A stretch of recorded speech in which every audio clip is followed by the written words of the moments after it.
And as Joe mentioned at the top, today is Warren Buffett's last day as CEO of Berkshire Hathaway after 60 years. Buffett shocked Wall Street in May when he announced that he would ask Berkshire's board to replace him with Greg Abel as CEO at the end of the year. Buffett has led the conglomerate for 6 decades, but he won't be stepping away completely. He is staying on as chairman of the company, and he plans to continue coming into the office each day.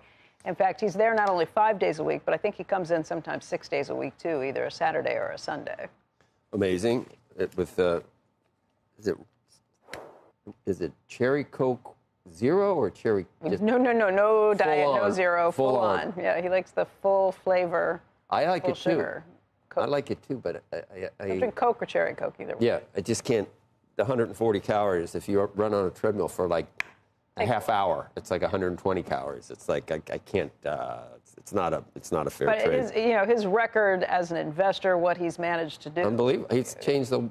Yeah, I mean, one man can change the world, and he certainly did in the way that you invest. And I mean, how many people's lives has he enriched? Not just. I'm talking monetarily, but I'm sure in other ways as well. And he's going to leave a legacy of philanthropy that's going to help a lot of people as well. He's done a lot for the NCAA March Madness. I mean, he's done a lot. For a lot of things. I mean, he's given me a brick. I have a brick. I have an Acme brick. An Acme brick. He's given away more than $50 billion already. His plan is to give away more than 99.9% of all of his wealth. Give me a lollipop. His children are going to finish carrying that out for him. Yeah, they will. And Greg Abel is the person who Charlie Munger first kind of slipped at an annual meeting in May of 2021 to say that Greg would be the one who would be taking care of the culture. He did back then? Yeah. So it was 2021 when he first slipped. But then it was this annual meeting, May of this year, when Warren Buffett surprised everybody in the auditorium by saying that he'd like to step down as CEO. Today would be his last day. How much is it more oversight for the last, since then? What is that, 4 years? Is it more oversight? Do you think anyone took ideas to him to get his blessing? They did still? Well, I think not Greg internally. I think for the most part, Greg has been running a lot of the non-insurance companies for years now. That's been the way that they set it up. Ajit Jain has been running the insurance companies. Everybody reports through to Warren Buffett.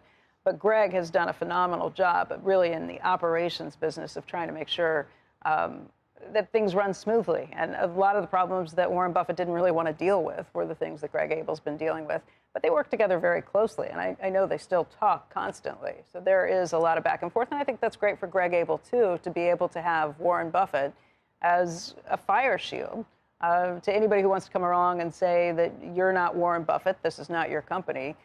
Buffett still controls 30% of the vote in that company. But what does this really mean? He's got Greg Abel's back today? I just wonder what if he has a strong feeling about something that's going on. I'm sure he, as a chairman, I think he is trying to step back and let Greg do more and more. Step back more than he already has. I think people are going to Greg with some of the deals on these things. I think Warren's phone is always there if somebody wants to come and call. If you own 30%, you could still say, I don't want to do that. Yeah, but I think he's worked with Greg for a long time. He's been his chosen person for a long time, and I think he's very happy to see what Greg has done with the company over the last several years, too. And I think what you pointed out, his legacy is going to be much more than just Berkshire Hathaway, although that's a pretty phenomenal legacy in itself. For anyone who's owned it. $119 to $7,500. You're talking about gains of $3.5 million plus. You could probably, with AI, figure out how many millionaires he's created from.